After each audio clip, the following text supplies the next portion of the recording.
사도행전 4장 32절부터 5장 11절까지의 말씀으로 표트인 제목은 천국 공동체입니다. 제사장들과 장로들의 위협 앞에서 사도들과 동료들은 한 마음으로 기도합니다. 위기 가운데 한 마음이 될 수 있는 것은 그들에게 그동안 공동체와 함께 겪어온 고난과 회복의 삶이 있었기 때문이죠. 성령 공동체가 한 마음이 되어 드리는 기도는 내 이름이 아닌 예수의 이름을 높여드리는 기도입니다. 하나님이 우리의 고난을 지켜보신다는 확신만 있다면 그 어떤 위협도 두렵지 않죠. 한 마음으로 예수의 이름을 높여드리고자 부르짖는 기도에 하나님은 땅의 진동으로 응답해 주십니다. 때로 하나님은 우리가 진동할 수밖에 없는 배우자의 외도, 실직, 질병, 입시 실패, 자녀의 가출과 같은 두렵고 떨리는 사건으로 응답하실 때가 있습니다. 그러나 하나님의 뜻은 우리에게 자신의 연약함을 인정하고 죄에서 돌이켜 거룩한 백성이 되게 하시려는 것입니다. 우리는 환경이 바뀌거나 내가 바라는 대로 되는 것을 응답하라고 생각하기 때문에 성령 충만하지도 못하고 말씀을 담대히 전가하지도 못합니다. 기도 응답은 어떤 일의 결과가 아닙니다. 내 인생의 주인 되신 하나님께 기도하는 것 자체가 응답입니다. 오늘은 성령 충만해진 초대교회 성도들이 물건을 서로 통용하고 재물을 자기 것이라 하지 않고 소유를 팔아 가난한 사람들에게 나눠줍니다. 그때 바나바라는 사람이 자기 밭을 팔아 사도들의 발 앞에 둡니다. 그러나 아나니아와 삽비라는 성령을 속이고 땅값 얼마를 감추었다가 혼이 떠나는 사건이 일어나죠. 첫째는 자기 것이 없는 공동체입니다. 32절입니다. 믿는 무리가 한 마음과 한 뜻이 되어 모든 물건을 서로 통용하고 자기 재물을 조금이라도 자기 것이라 하는 이가 하나도 없더라. 한 마음과 한 뜻이 된 초대교회 성도들은 천국 공동체, 생명 공동체를 이룩합니다. 박해 가운데 큰 권능으로 증거된 부활은 그들의 삶을 변화시키기에 충분했습니다. 그런데 어떻게 되었든지 사람은 기승전 돈이라고 했습니다. 마지막에 항상 돈이 있기 때문에 이렇게 이 재물을 어떻게 내려놓을 수가 있을까요? 초대교회처럼 핍박이 오고 성령이 충만할 때는 재물에 대한 소유권을 하나님께 드리기가 오히려 쉽습니다. 가난하니까 훨씬 쉬웠고 그때는 진짜 그리스도인 예수님이 오셔서 돌아가신 인류 최대의 위기였지만 성령이 임하고 그 말씀에 순종함으로 인류 최고의 아름다운 공동체를 만들어낼 수가 있었습니다. 함께 기도하고 함께 성령 충만하는 믿는 무리가 한 마음 한 뜻이 되는 것이 얼마나 아름답습니까? 가장 어려운 길이긴 하지만 서로가 욕심을 버리면 이런 공동체를 만들 수가 있습니다. 제자들은 예수님 당시에는 3년이나 따라다녔지만 욕심도 못 버리고 분별도 못했습니다. 그러니 어렵고 힘든 공동체를 이루었는데 서로 자기가 좋은 자리 하겠다고 많이 싸웠지 않습니까? 그런데 이렇게 성령이 임하니까 완전히 새로운 사람이 되었습니다. 33절입니다. 사도들이 큰 권능으로 주 예수의 부활을 증언하니 무리가 큰 은혜를 받아. 33절이 어떻게 내가 가진 재물을 내려놓을 수 있는지에 대한 해답이라고 볼 수 있습니다. 물건을 서로 통용하려면 성령의 설교와 성령의 기도가 있어야 한다는 것입니다. 재물의 가치관이 바뀌어야 가능하다는 것인데 재물의 가치관을 바꾸려면 교회 지도자들이 먼저 큰 권능으로 부활을 증언해야 한다는 것입니다. 느헤미야 12장 44절에 보면 삶이 따르고 회개하며 즐겁게 해주는 지도자가 11조를 하게 한다고 했거든요. 그러니까 지도자의 역할이 그만큼 중요하다는 것입니다. 신약의 베드로도 회개해서 큰 권능으로 새 사람이 되었죠. 큰 권능으로 예수의 부활을 증언하는 이 사도들이 있었기 때문에 성도들이 그 설교를 듣고 큰 은혜를 받아 재물을 서로 나눌 수가 있었다는 겁니다. 이런 부활의 설교가 계속 선포될 때 은혜 공동체가 되어서 이 재물의 가치관이 변화되었다는 것이죠. 물론 지금도 이런 설교를 하긴 하겠지만 그냥 예수님 당시에 예수님과 바리새인들처럼 삶이 따라주지 않는 입으로만 하는 설교와 삶이 따라주는 진실된 설교를 하는 예수님과의 차이처럼 그 공동체에 온전한 삶으로 살아가는 사람의 놀라운 이 부활의 권능을 설교하는 설교가 있어야만 그 설교를 듣는 회중의 변화가 일어나는 거죠. 예수님의 부활을 제대로 이해하면 우리의 삶이 변화된다는 겁니다. 성령의 설교는 그러니까 회개하게 하는 설교요. 자격 없는 나를 구원해 주신 것에 감사하는 감사에 대한 설교라는 것을 알 수가 있습니다. 자기 재물을 조금이라도 자기 것이라 하는 네가 하나도 없더라라고 이렇게 말합니다. 같은 마음으로 십자가를 지는 신앙 고백을 하고 이렇게 한 공동체가 하나가 되니 이것은 하나님의 큰 은혜가 임해야만이 가능한 일입니다.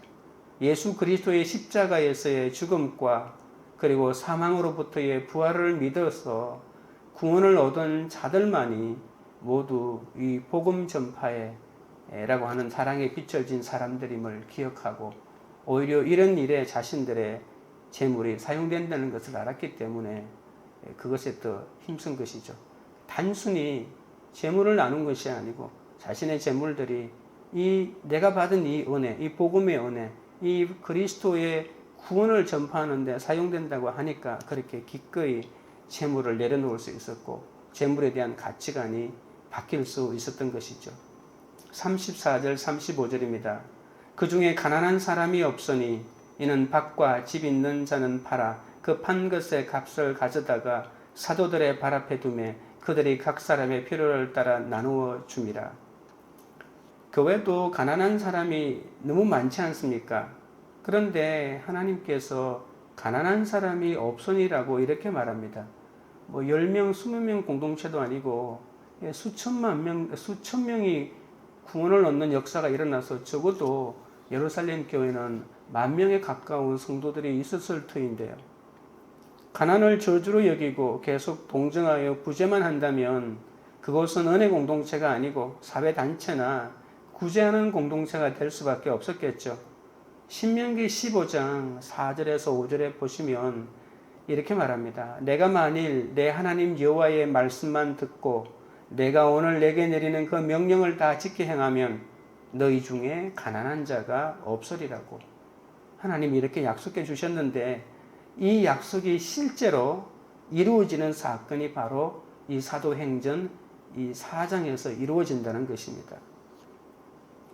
하나님은 가난으로 우리를 훈련하시려는 원대한 뜻이 있습니다. 가난을 하나님의 말씀을 듣는 훈련의 통로로 여기고 가난한 자를 나보다 당연히 낮게 여길 때 믿는 무리가 한 마음 한 뜻이 될 수가 있습니다.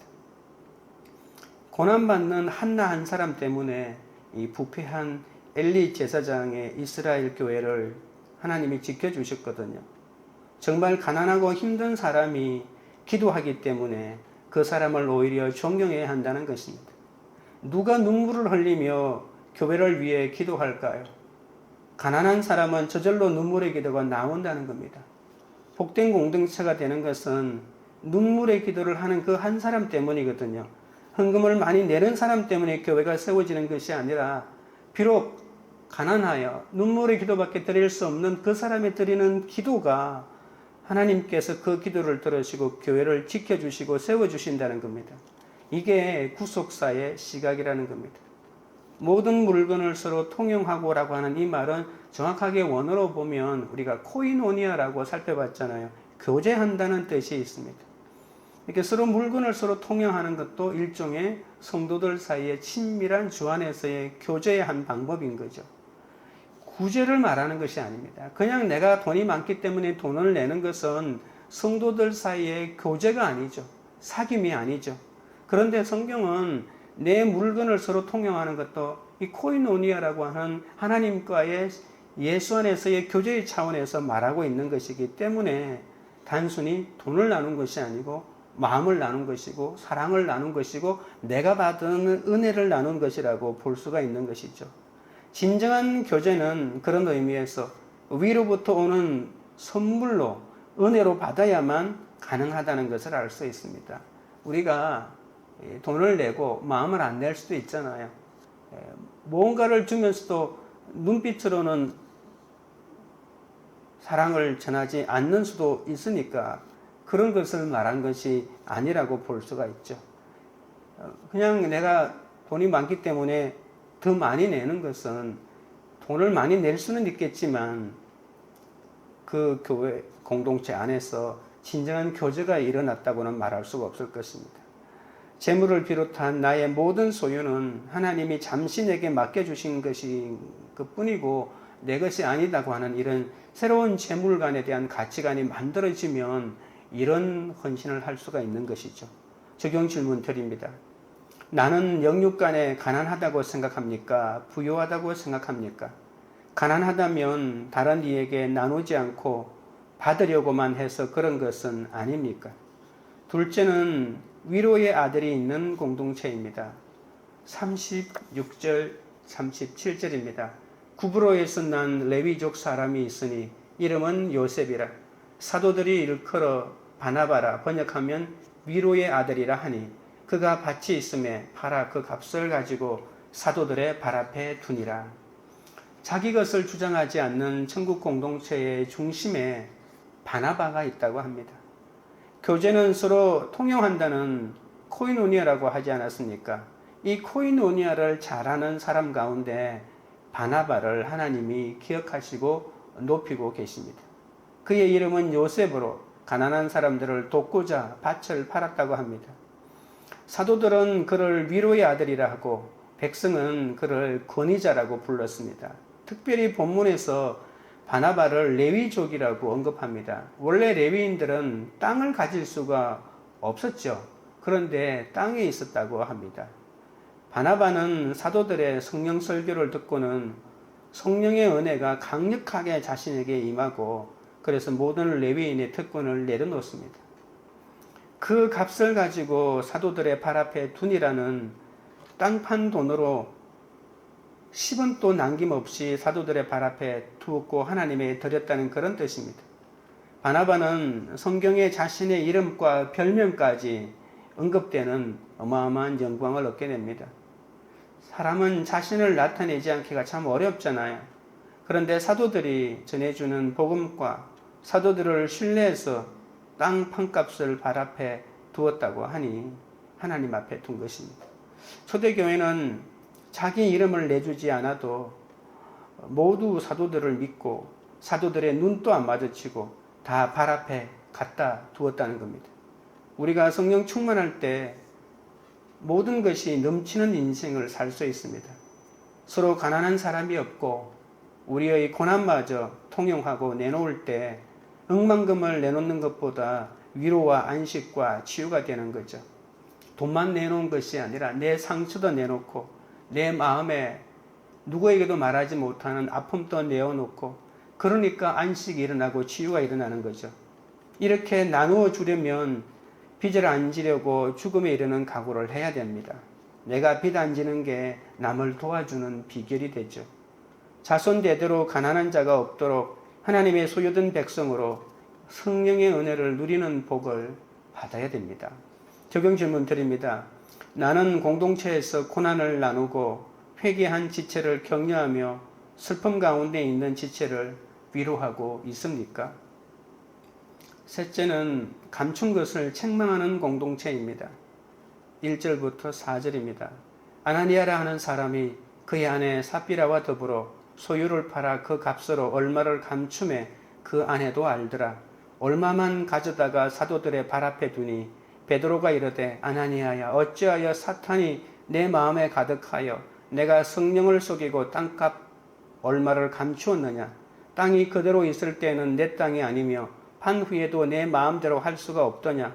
어찌하여 이 일을 내 마음에 두었느냐. 사람에게 거짓말한 것이 아니요 하나님께로다. 성령의 은혜 공동체 중심에 바나바가 있다고 했죠.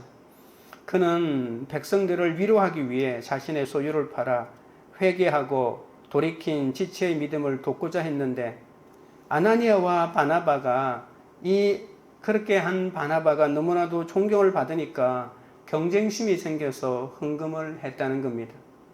성령이 충만한 초대교회 안에서 사탄이 충만할 수도 있다는 것을 보여줍니다.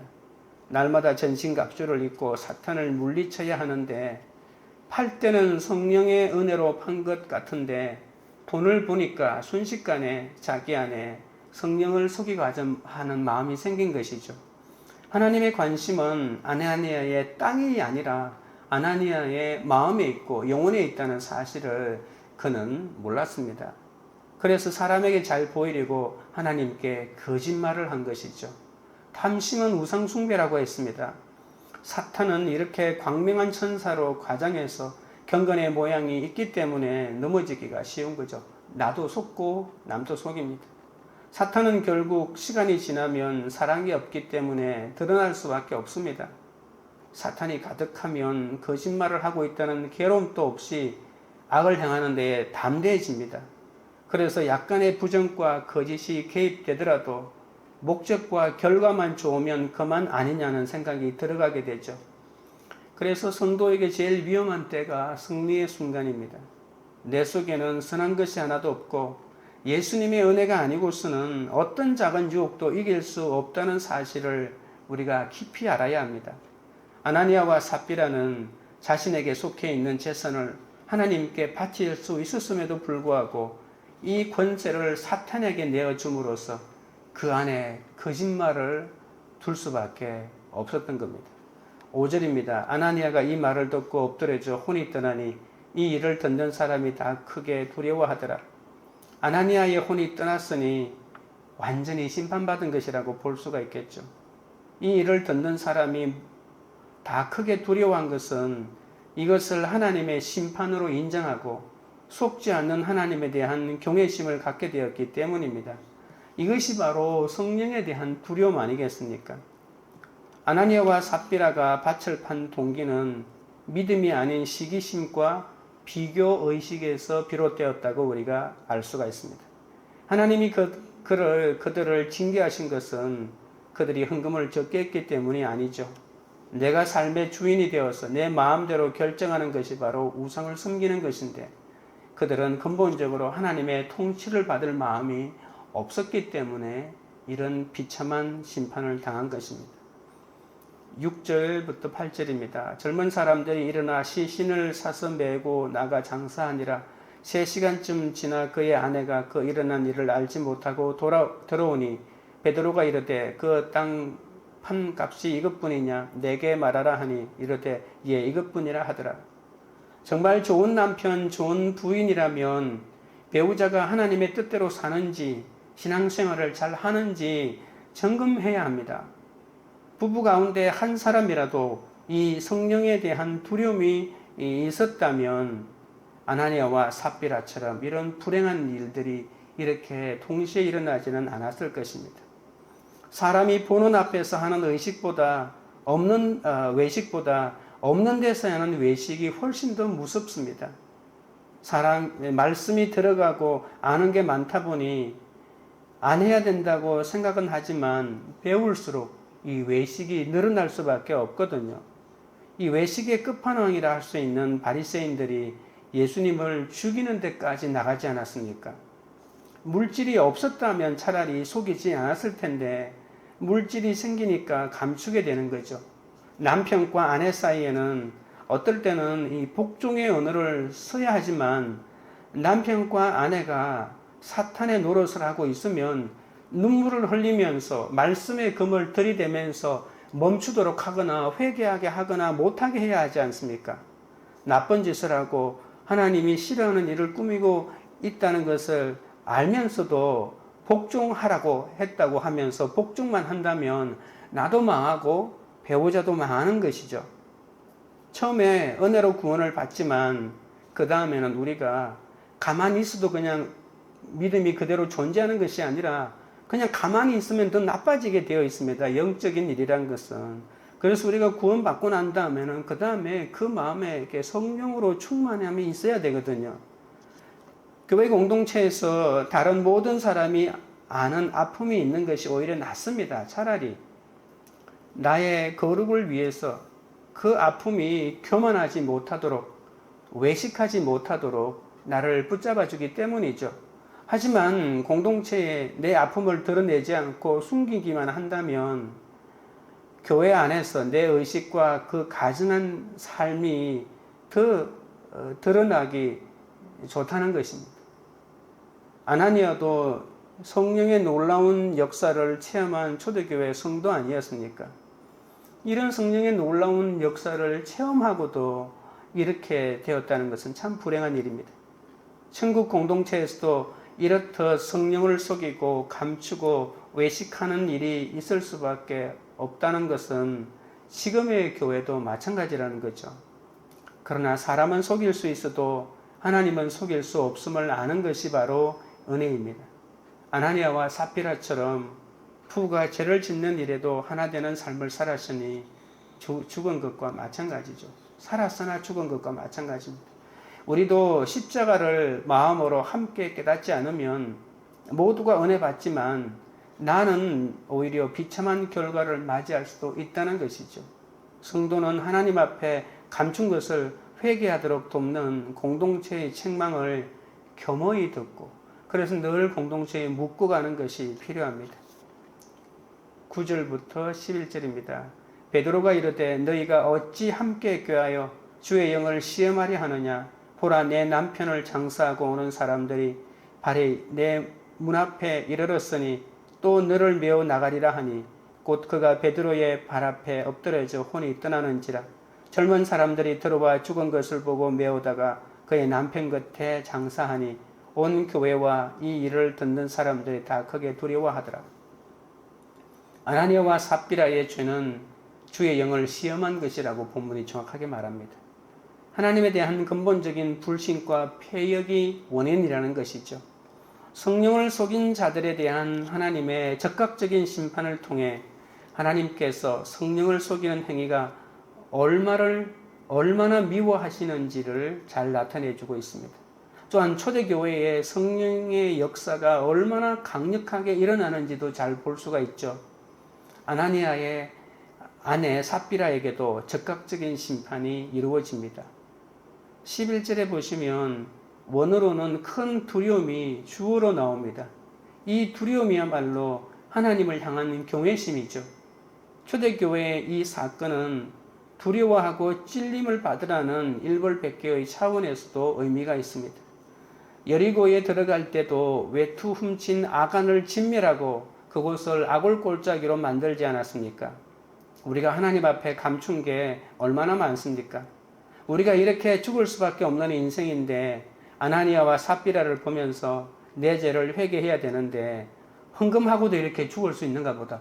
헌금 함부로 하면 안 되는가 보다. 이렇게만 우리가 적용한다는 것이죠. 내가 가진 재물을 하나님의 소유로 드리는 것이 아니라 내 것이라 여기기 때문에 아까우면서도 내가 이것을 하나님에게 내면 더 많은 축복을 받을 수 있다는 이 기복 때문에 드릴 때가 많다는 것입니다. 우리가 아나니아와 삽비라 부부같이 행하지 않았기 때문에 우리에게 심판이 아직 안 온 것일까요? 하나님이 참아주고 계심을 알아야 합니다. 하나님을 속이면 안 됩니다. 오히려 성령의 두려움을 가져야 합니다. 다른 사람이 심판받는 것을 볼 때마다 내가 회개하고 내가 변화되어야 되겠죠. 이 성령의 두려움은 결국 하나님을 존경하고 하나님을 경외하는 것입니다. 우리가 정직하지 못하고 감추는 것이 많아서 늘 두렵지만 성령의 두려움을 느끼면 차라리 세상에서는 두려움을 안 느끼게 된다는 것입니다.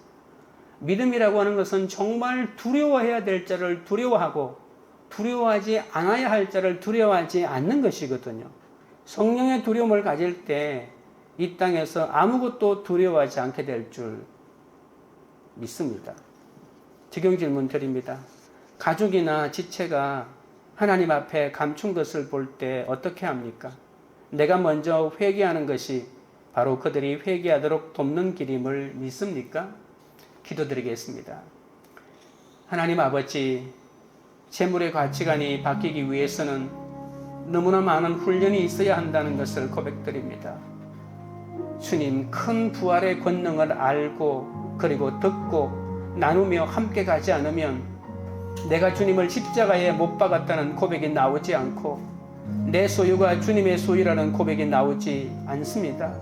주님, 그런데 아직도 내려놓지 못하는 것이 많사오니 불쌍히 여겨주시고 내 재물이나 내 시간이나 내 감정, 이 모든 것들이 주님의 소유인데 성령의 은혜로 이 모든 것을 내려놓을 수 있도록 인도하여 주시옵소서.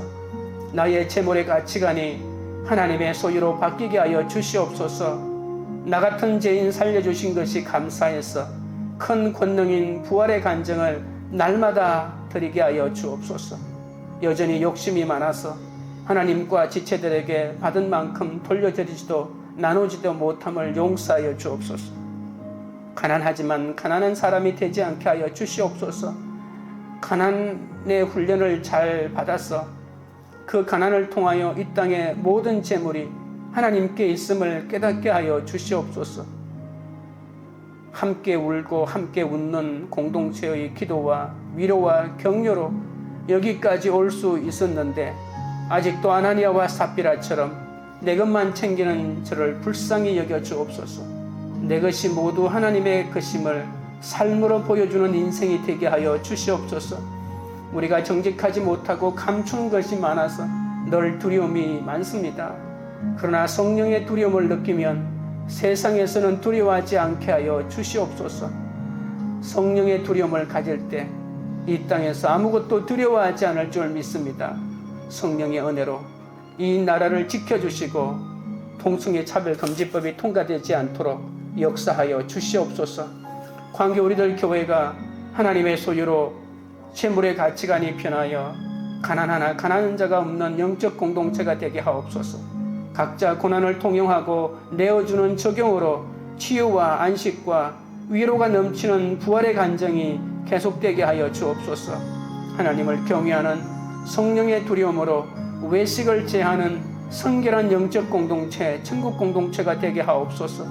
각자 드러난 사건에서 속이고 감춘 것을 회개하며 유효기간을 주어 기다려주시는 주님께 나가도록 역사하여 주시옵소서. 예수 그리스도 이름으로 기도드리옵나이다. 아멘.